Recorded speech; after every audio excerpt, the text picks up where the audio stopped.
Before I decided to stay in Romania due to consistent lockdowns, I had the intuition that the majority of the university courses would move online. Therefore, I saw this pandemic as an opportunity to make a film with an actor that I intended to work for a very long time. I decided to make a script for a film that I would shoot in Romania. My main concept idea was the separation of the self through the ego.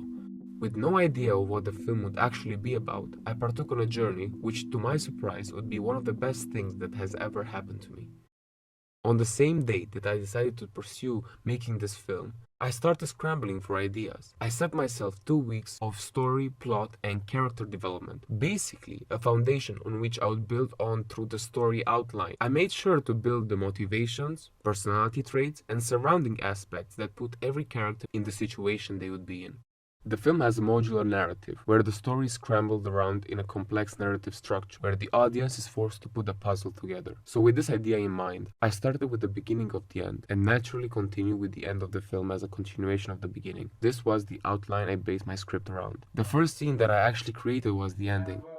The shovel, we have the body, and the action. This naturally forced me to create a story structure where anything that happens, logically, has to lead towards this ending. The persona care crede nell'ecolo. It was very difficult in the making process, as I was forced to stick to the core concept without deviating too much from the original concept. My first script was a philosophical shamble.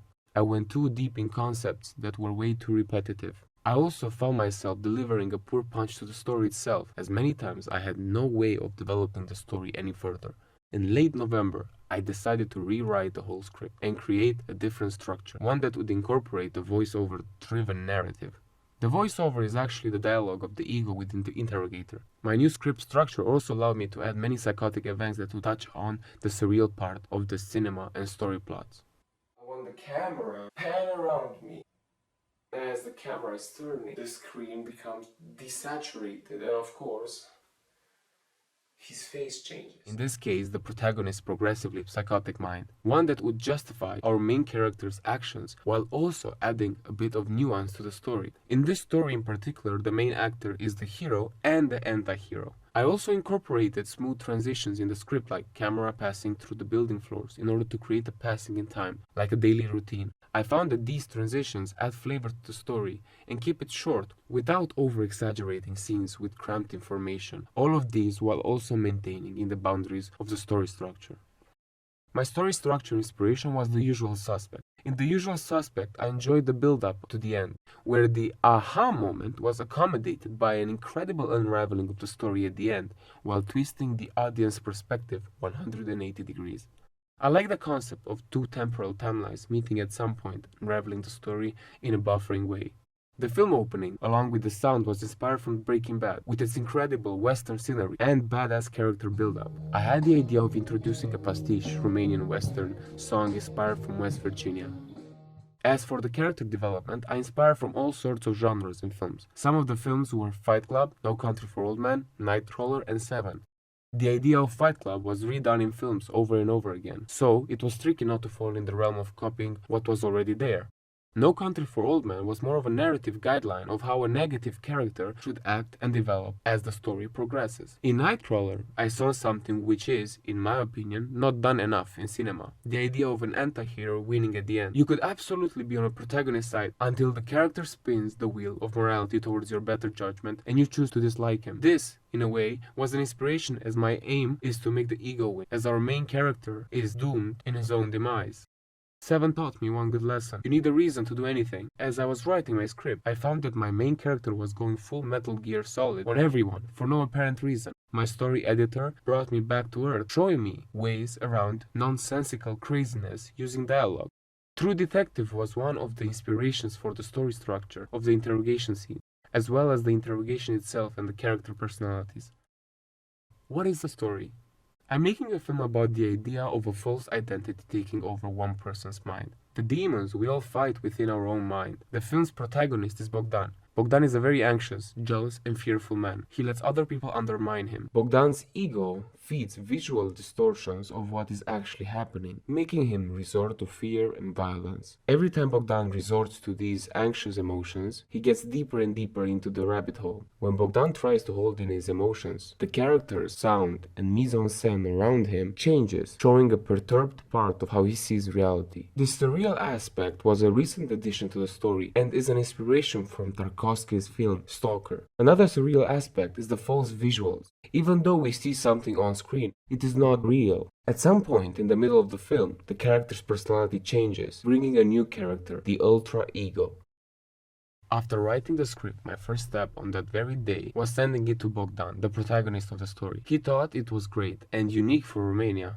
He put me in contact with 10 actors and 10 production members, some of which I had to decline. While being uncomfortable, I started to learn how to decline actors in a manner that would not demotivate them. I loved the honesty of one particular member of my crew, Alex Nagy, who came out directly and upfront, saying that the script is a mess and needs a lot of work. He therefore became my story editor.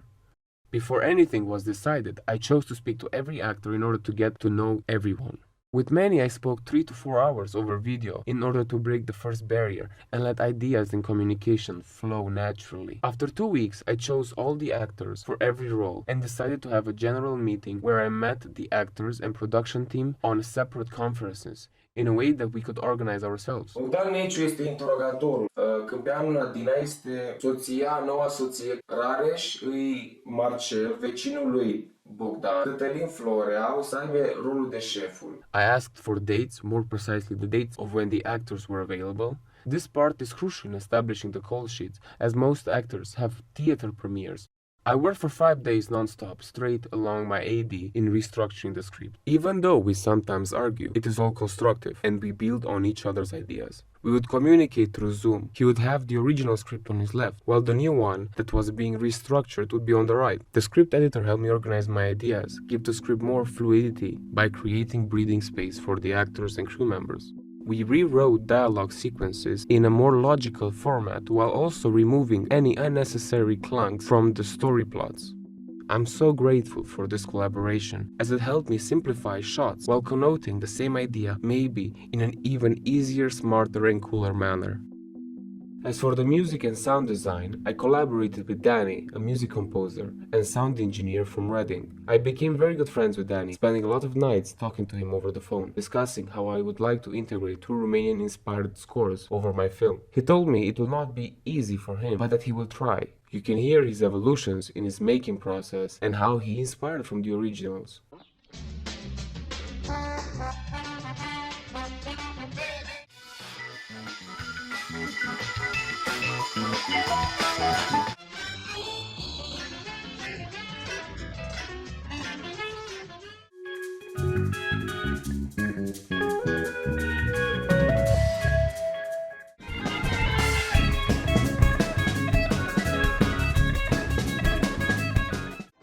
Toate șanse.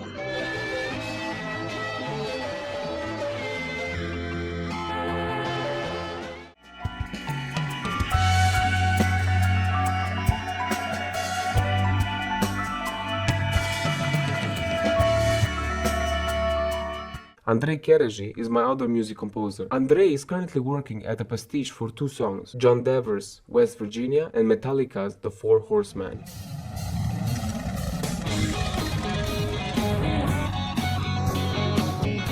All around, I am proud of myself for taking on a big assignment. Forcing myself to have an actual workflow routine for 5 months, 5 days a week, developing, writing, and restructuring the film script. By taking on this big task in the past 5 months, I have learned more about film, story development, and actor-crew collaboration than ever before.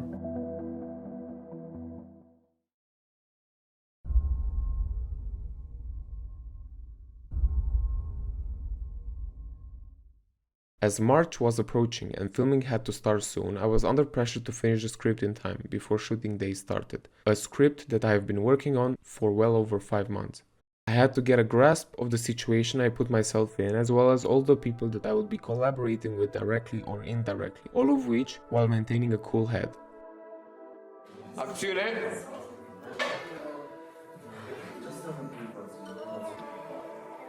toată lumea este din cadru.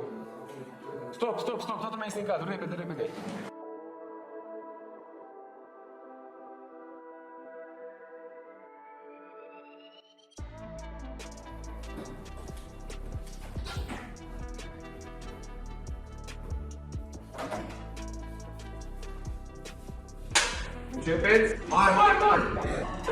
The call center scene was the most difficult to orchestrate, as this is where a lot of people had to be implicated.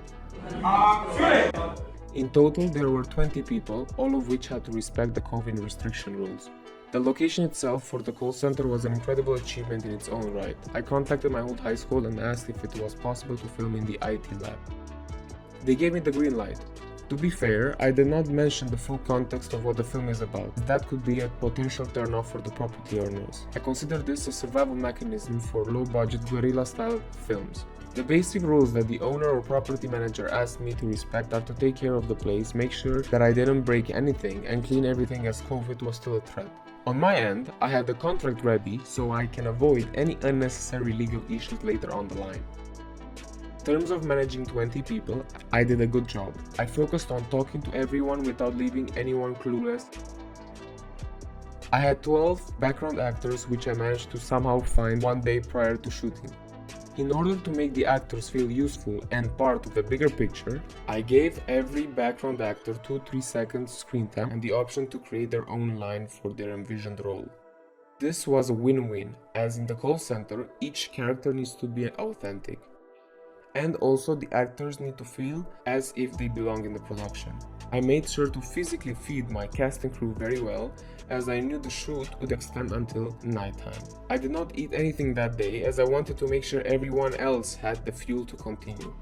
As a side note, the shooting went on for longer than expected, so I would always comfort the actors by telling them we are almost there, while also encouraging them that they are doing a great job. We prepared the shots for 2 hours, meaning that I went over with the camera operator and the production manager for what was ahead of that day.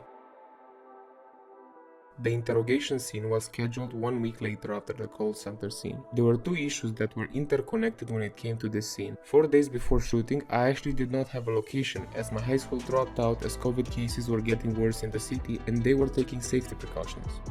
The other issue was that the actor that was playing the interrogator was from another city and could only come in the weekend, as he had work to attend to and was busy. So, rescheduling wasn't an option. I did what I do best. Look out for any opportunity I could find, scattering myself all over the internet, offering money to have a place to film. I ended up posting on a Facebook group for renting apartments with thousands of members, hoping that I can rent a place for my liking. My post went viral on that Facebook page and people started posting information. Some people were joking, some were serious. Either way, it gave me hope. It was a good decision in its own right to post there, as now I have the leverage of cash to bargain a weekend for a location of my desire. Many people texted me, but one in particular showed me a room in an underground parking that I felt fit the scene perfectly. I paid £40 for that place and I went out to shoot there. It felt good to be a director right then and there, as I felt that I had the power and professional skill behind me to create the perfect interrogation scene, cliché or not. The kid in me enjoyed every living second of that place. The setup was simple: a table, a light bulb hanging from the ceiling, 2 chairs and a CCTV camera. The location was spot on and again I was lucky. The actors played their roles perfectly, no complaints on that front. We ate McDonald's on lunch breaks and overall had a great time shooting my dream interrogation scene. The apartment scenes were the most pivotal in terms of story continuity and core structure, because even if scenes were filmed in different days, if the clothing, props, hair and makeup styles, and overall actor performance carried on through in the apartment scenes, the whole film would string together like a knot. I did not hear a lot of praise from my crews because I did not ask for any. The only praise that I heard, which I think is wise to mention, was that I gave the actors the necessary room to interpret the role however they see fit. To be clear, I'm a method director. I show my actors what I want by acting myself. In an atrocious manner, but still, I get my point across. So when they see me, they get the gist of my idea, of the emotion that I want, the body gestures, and the tonality. I then let them play it out how they see fit. As a side note, if you have really good actors on board, you can learn a lot just by watching them act and understanding their approaches. I felt that literally the best thing to do many times was to shut up, see what is happening, and then come in and say, add this small head movement here, or your hands should be more tense and stuff like that, which are for the camera, obviously. Sometimes the actors got the notion wrong, so carefully I would take a few steps back and talk using my whiteboard to help them visualize how they would look on the shot. Also, I found it very helpful to film the actors when they are rehearsing, as you and them get a very good sense of how they look on screen. The apartment scenes were the longest shooting days out of all, as my crew had to be there 2 weekends in a row. The biggest challenge was when the COVID restriction hit. From Friday to Sunday after 8 PM nobody was allowed on the streets. Besides making a cool looking film, I met a lot of awesome people and made a lot of great connections. I was happy to be a part of a community. I found my voice as a leader and as my true self. I am very thankful for that one special day of early September while driving from my girlfriend's house to my house when I had the spontaneous idea in mind to write a script about a guy on a field listening to West Virginia. It's incredible and beautiful to realize that one thought can change your entire outcome and help you make a lot of friends. It goes out to show that we are in charge of our destiny and nothing is predetermined. It might seem like I'm over-exaggerating, but I'm really not. I went full out into the unknown, creating a script that honestly I did not know for sure if I could complete. The immense struggle that I had to undergo, the constant stress of how the outcome will be. Honestly, I loved every minute of it as I knew I had it somewhere in me to complete this project. I went big, I had millions of doubts, none of them matched my desire, and I got what I wanted.